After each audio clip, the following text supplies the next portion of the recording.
하나님 말씀 보겠습니다. 고린도후서 11장 16절에서 21절입니다. 교독하겠습니다. 16절에서 21절입니다. 내가 다시 말하노니 누구든지 나를 어리석은 자로 여기지 말라. 만일 그리하더라도 내가 조금 자랑할 수 있도록 어리석은 자로 받으라.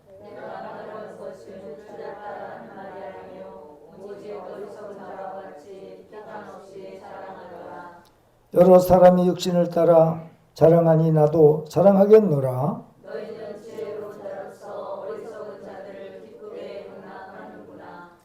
누가 너희를 종으로 삼거나 잡아먹거나 빼앗거나 스스로 높이거나 뺨을 칠지라도 너희가 용납하는도다. 나는 우리가 약한 것 같이 욕되게 말하노라. 그러나 누가 무슨 일에 담대하면 어리석은 말이나마 나도 담대하리라. 아멘. 제가 말씀을 연구해 보니까 하나님의 진실된 종들은요, 성도들이 시험 들까봐, 문제가 생길까봐, 혹 하나님께 영광을 돌리지 않을까봐 노심초사하면서 살살 이렇게 다뤄요. 그 이유는 뭐냐 하니까 혹시라도 상처받을까봐, 문제가 생길까봐 그렇게 해요. 그 이단자들은 명령해서 안 들으면 막 거친 말 입에서 나오더라고요. 그 이유를 제가 알아보니까 어차피 자기 자식이 아니거든요. 자기 자식이 아니거든요. 그러니까 우리 참된 신앙생활하는 사람들 앞에 와가지고 오히려 큰소리치고 자기들이 최고라고 그러고 자기들이 말하는 내용이 진리라고 그러고 큰소리 치는 거예요.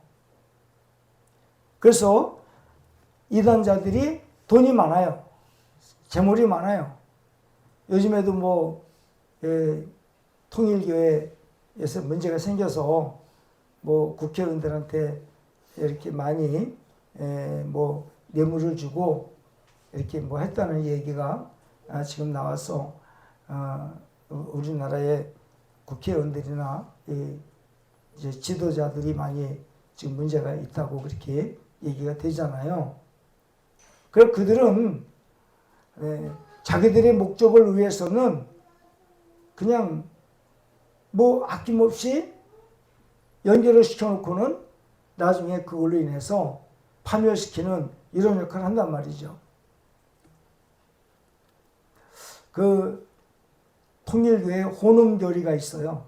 뭐냐면 피가름의 의식이라고 그래가지고 그 통일교회의 그 의식이 뭐냐면 어떤 결혼 문화를 통해서 문선명 이제 교주가 본인이 재림예수라고 그러죠. 그래서 자기가 죄 없는 재림주의이기 때문에 자기하고 연결된 사람들은 죄가 없어진다. 그렇게 논리를 피는 거예요.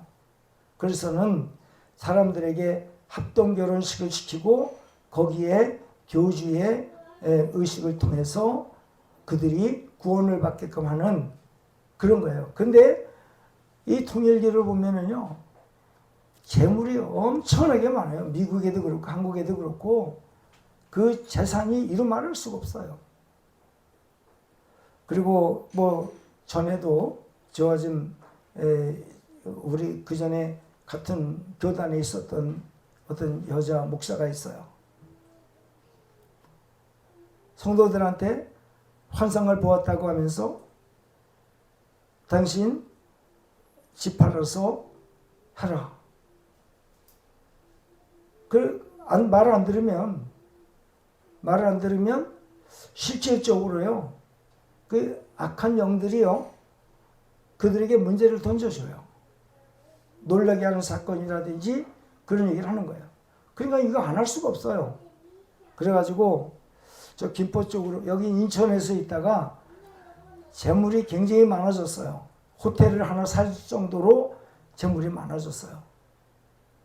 그리고 그 집을 방문해 한번 이제 어떤 그 집에 누가 아마 그 장례가 났어요. 그래서 우리 같은 교단에 있었기 때문에 인사차 갔어요. 가가지고는 그랬더니 그게 고마워서 그런지 자기 집으로 초청을 하더라고요. 그 남편이 건설회사를 해요. 건설회사를 하는데 본인은 이제 그렇게 이제 맨날 기도하고 집에 안 들어가고 그러니까 남자가 다른 여자를 봤어요. 다른 여자를 봤는데 여기가 지금 십정동인데 여기 간석동 쪽 같아요. 간석동 쪽에 이제 한번 집으로 초대를 해서 가봤어요. 가보니까 난 그렇게 집안을 최고의 장식물들로 치장을 하고 잘 사는 집을 처음 봤어요. 모든 물건이 최고가예요, 최고가. 그래서 이제 집안의 살림살이를 내가 이렇게 물어봤더니 남편이 작은 여자를 얻어가지고 살림하던 집이라는 거예요. 그래서 그거를 자기가 빼앗았다는 거죠. 그 작은 여자를 내쫓고 뺏어서 자기가 이 집으로 들어왔다. 그러면서 그런 얘기를 하더라고요. 나중에 보면 이제 김포 쪽으로 가서 호텔을 하나 인수를 했어요. 그래서 거기서 목회를 한다고 하는 그런 소식을 들었어요. 사실 여러분 우리가요 참된 목자는 목적이 그 영혼이 참된 믿음을 통하여 구원을 받고 천국을 갈 수 있게끔 인도하는 선생 역할을 하는 거지 뭐를 요구하는 입장이 안 되는 거예요. 참된 목자는 오히려 자기 거를 주면서라도 이 영혼을 붙잡아서 이 영혼이 올바른 신앙생활을 하기를 원하는 마음으로 그런 마음으로 목회를 해야지 성도들에서 뭘 추구를 해서 뭘 얻어서 자기가 목회를 한다라고 한다면 생각부터 바꿔야 돼요. 그 이단자들은 어차피 자기 새끼 아니거든요. 자기 백성 아니거든요. 그러니까 막 하는 거예요. 그래도 거기에 딸려간다니까요. 이 선한 양들이 착한 양들이 겁지면 순종할 수밖에 없어요. 그 사도 바울은 지금 그 얘기를 하는 거예요. 나는 오기야 금이야 떨어질세라 깨질세라 그렇게 아끼면서 너희들에게 복음을 전했고 내가 전한 복음은 나를 전한 게 아니라 오직 예수 그리스도를 증거했음에도 불구하고 이런 자들이 너희들한테 들어와서 큰 소리 치고 오늘 본문 말씀 보겠습니다.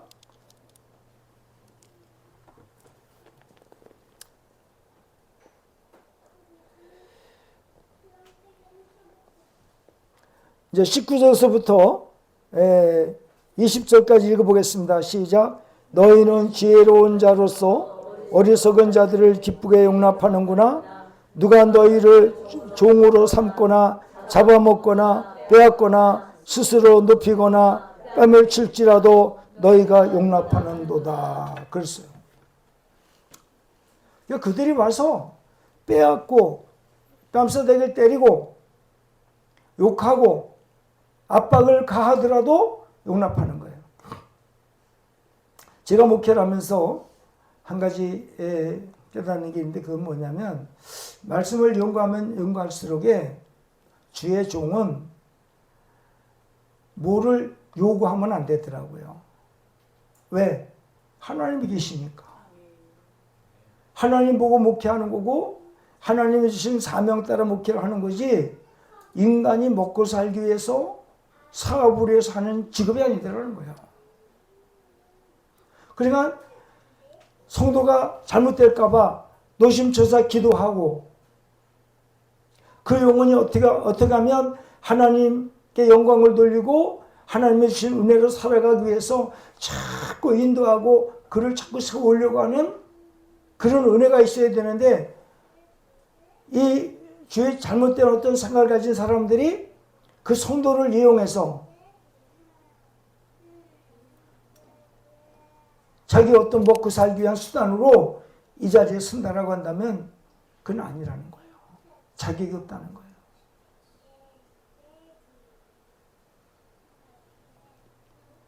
정말 우리는 사도 바울 같은 그런 마음, 그런 걸로 목회자가 되지 않으면, 지금 여기에 궤도에 보면은 대제사장이 있어요. 대제사장에 양쪽에 견대가 있어요. 견대가 보석이 양쪽에 큰 보석이 하나 있고, 이 보석에다가 6개의 지파씩 양쪽에 12개의 지파를 이름을 써서 보석에다가 이름을 써가지고 어깨다 맸어요.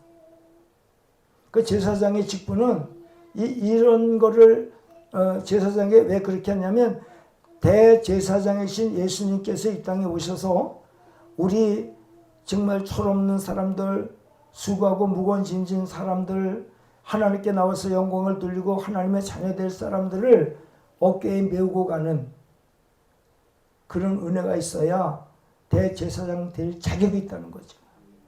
그리고 에봇 받침이 있는데, 에봇 받침이라는 것은 가슴에 흉패를 말해요.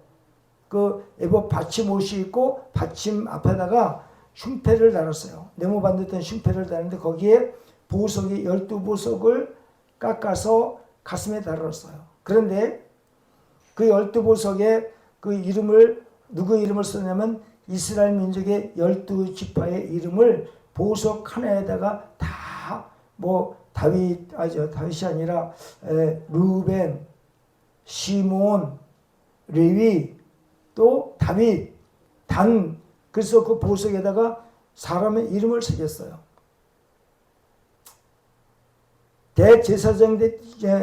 대제사장이 될 자격은 바로 성도 한 사람 한 사람을 가슴에 안고 그 이름을 빼놓지 말고 잊어버리지 말고 그 가슴에 그 성도를 안고 가라고 하는 사명이 있어요.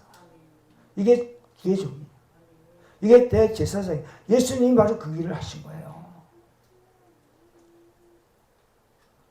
근데 신기하게도요,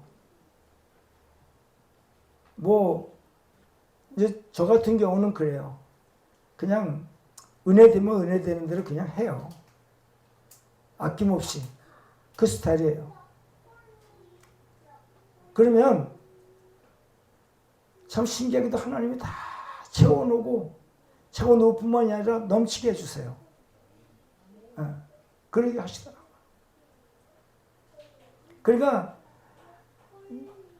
이제 제가 그걸 나중에 이제 깨달았지만, 내가 누구를 도와줘야 할 때, 또 내가 어떤 누구를 위해서 일을 할 때, 그때 하나님의 은혜 가운데 일을 했어요. 지내놓고 보니까 그때 좋은 걸 심은 거예요. 좋은 걸 심은 거예요. 우리가 하나님의 종으로서 이 길을 가려고 한다면 베드로전서 4장 11절 한번 찾아보시기 바랍니다. 베드로전서 4장 11절 한번 찾아서 읽어보겠습니다. 베드로전서 4장 11절 같이 읽어보겠습니다. 4장 11절 시작. 만일 누가 말하려면 하나님의 말씀을 하는 것 같이 하고, 누가 봉사하려면 하나님이 공급하시는 힘으로 하는 것 같이 하라. 이는 범사에 예수 그리스도로 말미암아 하나님의 영광을 받으시게 하려 함이니, 그에게 영광과 권능이 세세에 무궁하도록 있느니라. 아멘. 그게 주의 종은요, 그리고 성도들도 전부 내가 예수를 믿어 정말 구원받은 사람이라면 주님이 주시는 은혜로 하는 것 같이, 그러니까 자기는 빠지는 거예요. 전부 하나님의 은혜로 모든 것을 그렇게 하라는 거죠. 그리고 야고보서 4장 16절에 의하면 모든 자랑은 다 악하다 그랬어요. 악하다. 자랑은 모든 자랑은 자식 자랑, 돈 자랑, 아파트 자랑, 재물 자랑, 자랑 자체가 악하다는 거예요. 악하다. 근데 오늘날 우리 예수를 믿는 교인들도 보면 입에서 나오면 전부 자랑이에요. 자랑. 자랑하면 안 되게 돼 있어요. 자랑.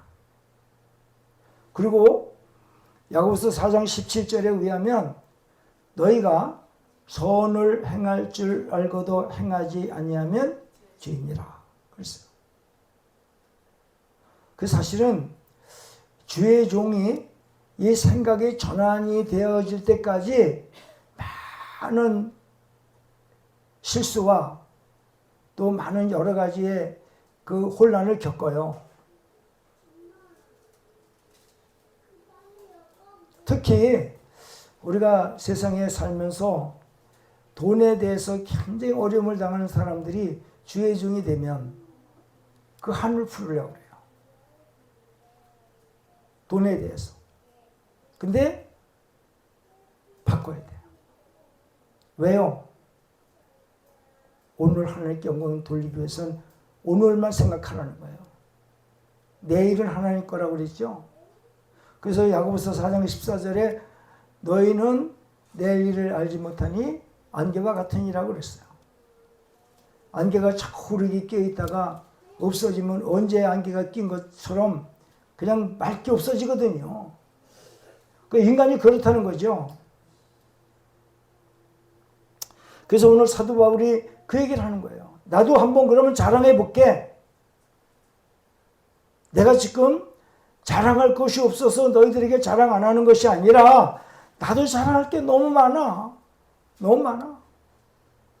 그들이 너희들에게 와서 온갖 자랑을 하면서 잘난 척하고 그들의 말이 옳다고 그러는데 그러면 나는 주님은 자랑하지 말라고 했지만은 주님의 뜻에 의한 자랑이 아니라 그러면 너희들을 그렇게 잘 따르고 잘 섬기고 그들의 말을 잘 용납하고 했던 그들을 비교해서 이제 나를 한번 얘기해 볼게.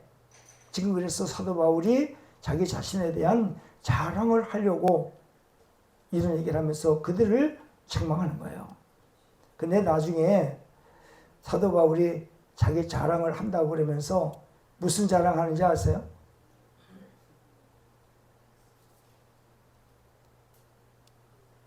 여러분, 사람은 자랑을 할 때 잘되고 좋은 걸 자랑하죠? 그죠?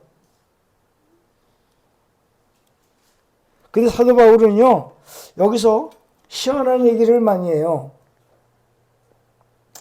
그 고린도전서 후서 11장에 보면은요, 무슨 자랑을 하느냐면요, 여기서 그 23절 한번 볼게요. 그들이 그리스도의 일꾼이냐 정신없는 말을 하거니와 나는 더욱 그러하도다. 내가 수고를 넘치도록 하고 옥에 갇히기도 더 많이 하고 매도 수없이 맞고 여러 번 죽을 뻔하였으니 유대인들에게 40에서 하나 감한 배를 5번 맞았고 3번 태장으로 맞고 1번 돌로 맞고 3번 파손하고 일주야를 깊은 바다에서 지냈으며 여러 번 여행하면서 강의 위험과 강도의 위험과 동족의 위험과 이방인의 위험과 시내의 위험과 광야의 위험과 바다의 위험과 거짓 형제 중의 위험을 당하고 또 수고하며 애쓰고 여러 번 자지 못하고 지르며 목마르고 여러 번 굶고 춥고 헐벗었노라. 이 외의 일은 고사하고 아직도 날마다 내 속에 눌리는 일이 있었으니 곧 모든 교회를 위하여 염려하는 것이라. 야, 참 기가 막힌 얘기가 뭐냐면요. 아니, 매 맞은 걸 자랑을 해요. 먹지 못한 거, 죽을 뻔한 거, 이거 자랑하더라고요. 요즘에 주의 종들, 아우, 나는 성도가 몇 명이야? 아우, 장로가 몇이고, 아우, 그리고 나 이렇게 좋은 집에서 살고, 이렇게 나 뭐 선물 받고 이 자랑을 하면 안 된다는 거예요. 하나님의 종은 세상에서 좋은 것 받았다고 자랑하면 안 되더라고요. 한 영혼을 살리기 위해서 죽을 뻔했고 매를 맞고 굶기도 하고 춥기도 하고 덥기도 하고 정말 이루 말할 수 없는 고난 속에서도 그 한 영혼 잘못될까 봐. 그 사도 바울이 여기서 지금 고민하는 게 뭔지 아세요? 자기가 죽고 헐벗고 죽을 뻔한 거, 이러한 염려와 근심, 걱정 이런 것보다도 내가 전도한 한 생명이 잘못될까 봐 그 잘못된 것 때문에 눌려 있어요. 지금 이렇게 이 성도를 전도를 했는데 이 성도가 잘못되면 어떡하지? 그거에 대한 두려움에서 눌려 있어요. 그걸 걱정하고 있어요. 이게 진짜 종이죠. 자기가 살아가는 이 세상의 어떤 것보다도 한 생명이 잘못될까 봐, 한 생명이 타락할까 봐, 한 생명이 잘못된 길로 갈까 봐, 신앙생활 잘못할까 봐 이것 때문에 걱정하는 주의종이 돼야 사도 바울 같은 주의종이 될 수 있다라고 오늘 사도 바울이 얘기를 하는 거예요. 주의종 된다고요? 아니요. 사도 바울이 그런 얘기를 해요. 고린도서 12장에 이제 다음에 이제 나오겠는데, 하나님 앞에 사단의 가시를 내가 하나 받았다. 그래서 이 사단의 가시 때문에 상당히 괴로웠어요. 복음을 전할 때는 괜찮은데 집에 와서 쉬려고 그러면 몸이 아파가지고 견딜 수가 없어. 고통하고 신음하는 거예요. 그럼 그거 알아요. 그래서 하나님, 이왕 하나님께서 나에게 종의 사명을 주셔서 이 길을 가게 하시면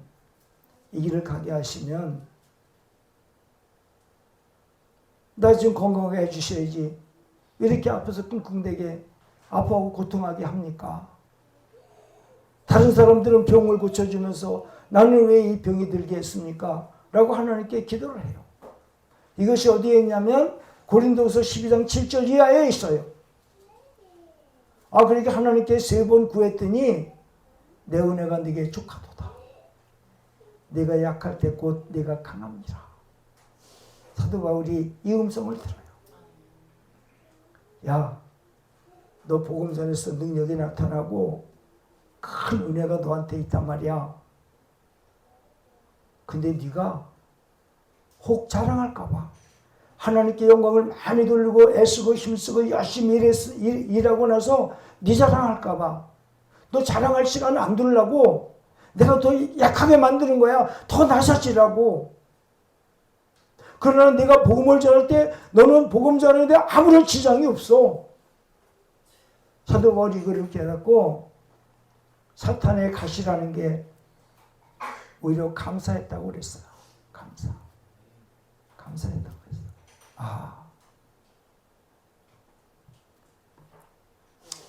사실 주의 종에 가는 그 길이요. 지금 제가 여기 서 있지만은 평생에 참 금식기도, 글쎄 뭐 엄청나게 많은 분들이 금식기도 많이 했다고 그럽니다만은 저도 못지않게 그렇게 해서 오늘 이 자리에 있어요. 근데도 그렇게 기도하고 그래도 사람이 되기가 어려워요. 정말 하나님의 사람으로서 서기가 너무 어려운 거예요. 그 인간의 죄악성이 이렇게 배어 있어요. 그러나 지금은 아니옵시다. 오늘 밤에 하나님이 들어가신다 하더라도 저는 무조건 할렐루야야. 미련이 없어요. 세상에. 조금도, 단 하나도. 남은 인생은 오직 하나님의 영광만을 돌리는 것 아니면 제 인생에서는 단 하나도 의미 없어요. 그래서 저는 기쁘더라고요. 문제가 다가왔어요. 그런 기도를 하고 있더라고요. 하나님, 이 문제 주셔서 감사합니다. 정말 정말 기쁘더라니까요. 내가 어떤 문제를 만났어요. 그래서 그걸 놓고 기도하는데 정말 하나님 감사합니다. 이 문제 던져주셔서 제가 교만하거나 높이되거나 하지 않고 더 낮아지라고 이 은혜 주셔서 너무 감사합니다. 그리고 그 기도를 하고 나니까 그렇게 제 영이 깊은 거예요. 할렐루야. 그래서 저는 평생에 그래서 남은 인생 불같이 쓰임받게 해달라고 주저하지 않아요. 어느 환경에서라도 주님을 위한 삶이라고 한다면 기꺼이 가고 영광을 위해서 달려가는 겁니다. 하나님의 은혜로. 아셨죠? 여러분들도 그런 마음 갖고 최선을 다해서 영광을 돌리시기를 예수님의 이름으로 축원합니다.